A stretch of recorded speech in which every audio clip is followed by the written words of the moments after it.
Money in the Bank 2021 was awesome, and it also gave us so much to talk about. I mean, you had that terrific main event, you had the return of John Cena, and fans were going crazy pretty much from the first match until the very last. But even with everything I've just talked about, there was one moment that could go on to signify happiness, even though in many ways it was born out of sadness. Because in one night, not only did Big E become Mr. Money in the Bank, but Kofi Kingston was murdered by Bobby Lashley. Now, when I first saw this, I was like, oh, I don't believe it, I can't believe it, what the hell are we doing?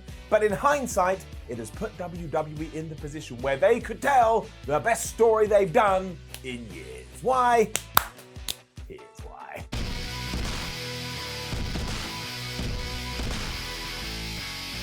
Now, I get it. Poor Kofi Kingston, I was there with you as well, because he has basically fallen into this position where he is so good at his job, the powers that be think, well, we can do whatever the hell we want with him, and he's going to be fine. Here's the twist.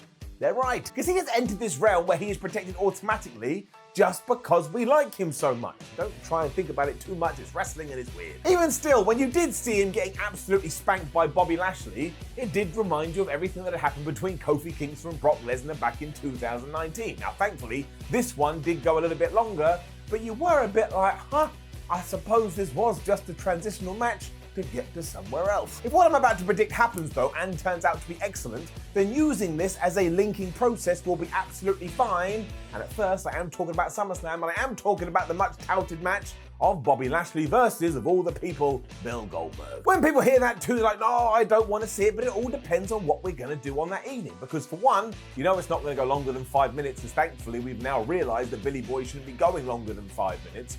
But if we get to the end of that pay-per-view, and Bob has destroyed Goldberg, and I mean destroyed, I think we're onto something. Firstly, it would crack me up because finally Lashley would have become this tyrant that WWE has always wanted him to be from like 2008 or whenever the hell it was. But also, it would be quite the moment in time because no one's ever really done that to Goldberg. In fact, it's always been Goldberg doing that to other people. I mean, that was the whole part of his mystique, but it's not like it wouldn't be balanced in the books. If we go back to Survivor Series 2016, you remember the main event. It was Goldberg versus Brock Lesnar, and it went 1 minute and 26 seconds, and we all stood there like terrified butterflies because we couldn't believe what had happened. So now it is time for him to do that for somebody else. You know, wrestling's all about giving back. And you don't even have to worry about this match at SummerSlam. SummerSlam is such a loaded pay-per-view, or that's what it looks like. You could probably do whatever the hell you wanted to now. And because we're going to have Roman Reigns versus John Cena, Edge versus Seth Rollins, and maybe even Becky Lynch versus Charlotte Flair, well, it's just party time with the rest of the card. Throughout all of this, though, if WWE keeps smacking us over the head with the fact that this brand new monster Bobby Lashley came after Kofi Kingston pissed him off, which is why Kofi Kingston had to die, then you do open the door and you do have the potential to tell a long-term story that will be showered with emotion. You could even take it as far as Kingston not being able to get back to his usual self because he's just so devastated by his loss, which of course is when Big E enters the picture and decides, I can't see my buddy, my pal, my friend like this. I have to seek revenge, and the person I have to do that on, obviously, is Bobby Lashley, because he's the guy that did it. He doesn't need to surprise or shock Lashley either. Screw that, we've seen it 100 times and we'll see it 100 times more. He should raise up that briefcase on an episode of Monday Night Raw and say, Bobby Lashley, I'm coming for you because I want to feel.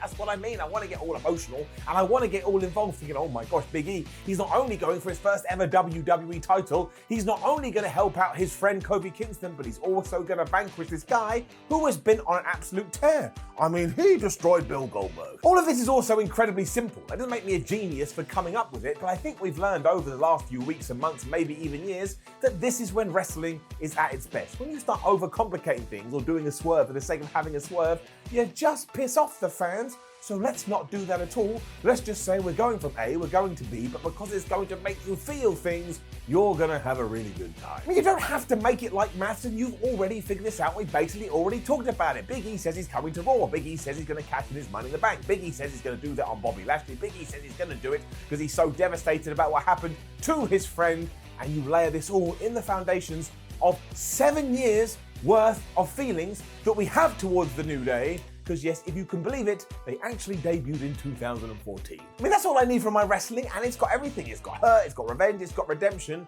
but above all else, it has that magical word known as satisfaction. And that's what smacked me in the face when I was watching Money in the Bank and I saw Big E climbing that ladder rung by damn rung. By the time he unhooked the briefcase, everything in my inner being, deep down in my tum-tum, just went, oh, we wanted this guy to be successful. Now he is being successful. Aren't I having a wonderful time watching WWE? And I kind of feel like we forgot about that for obvious reasons, because World Wrestling Entertainment does love doing the whole the bad guy won with the distraction roll-up finish. And I understand that serves a purpose when you're going week to week, but every now and then the hero has to be victorious. Otherwise, what's the point? And I honestly think that if WWE is not planning this, it's an absolute waste, because it is just staring them right in the eye. And I am saying that as a guy who for ages has been saying, oh, I think Big E should win the Royal Rumble and take on Roman Reigns and win. And I still think this, but let's say he does beat the Tribal Chief at the head of the table, and then a month or 2 months later, he just drops it back to Roman. That is not as good as going on an emotional voyage and having a conquest over Bobby Lashley.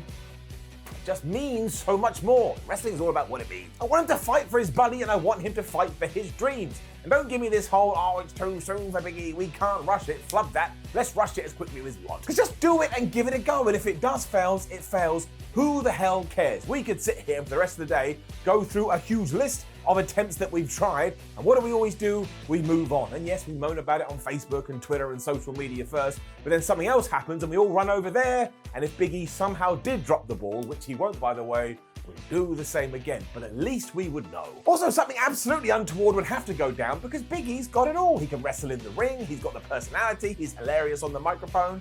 He kind of come across to me like a Daniel Bryan or a Jeff Hardy, where as soon as you see him, you just like him, and you don't really know why you like him, but you do, and after a few years, that's it, you're liking him for life. Even if WWE went nuts and they did pull a crazy twist out of their ass, and Bobby Lashley won, I would still prefer to have this story and it end abysmally, not to do it at all, because that's how good I think it would be. So sometimes you just gotta tell the narrative, and you've gotta tell the tale, especially when it's tying in with fans being back in the arena for the first time in 18 months, or whatever the hell it has been.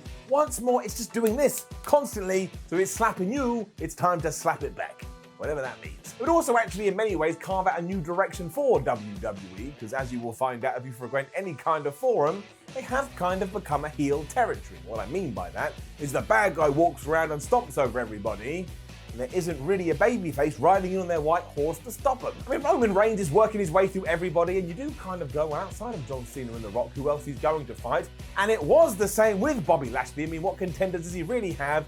Until, of course, Big E won the Money in the Bank. I'm not going to go over it all again, because what would be the point? I've already told you. You'd also create a new star out of this, and my word, do we need that? And knowing how WWE does see its roster, I think there's a much bigger chance that Big E would defeat Bobby Lashley than he would defeat Roman Reigns. That's another reason to go over there rather than head down this path. But as ever, I will sit down and wait and see, and you know me, I'll have a good time anyway, because I understand that wrestling is entertainment. I really do think we could turn Big E into something special here, but you've got to push him to the moon, because as we know when it does come to professional wrestling, especially WWE, you can't actually do it by yourself. That grabbing the brass ring thing doesn't exist unless Vince McMahon goes, "Huh," and shoves you to the top. Now, please do leave a comment below and let us know what do you want to see from Big E and his Money in the Bank briefcase. Do you think he should go after Bob? Should he go after Roman? Or should he just sit on it and use it as a nice stool? Also, please do like the video, share the video, and subscribe. Head on over to whatculture.com so you can keep an eye on everything going on in the wrestling world. Come say hello on social media, and there's a bunch of videos. We've got ups and downs for Money in the Bank. Why don't you peruse some? And I bet you have a good time. My name is Simon for What Culture. Thank you for joining me as always, and talking about SummerSlam as well, and being worried about, oh no, it's Goldberg versus Lashley. I also think we're going to get RK Bro versus AJ Styles and Omos, and MVP versus Kofi Kingston. That's been teased, so you can have one marquee match that kind of plays to the casuals. I actually think it's going to be a flipping badass show, and we all need that, because wrestling is back.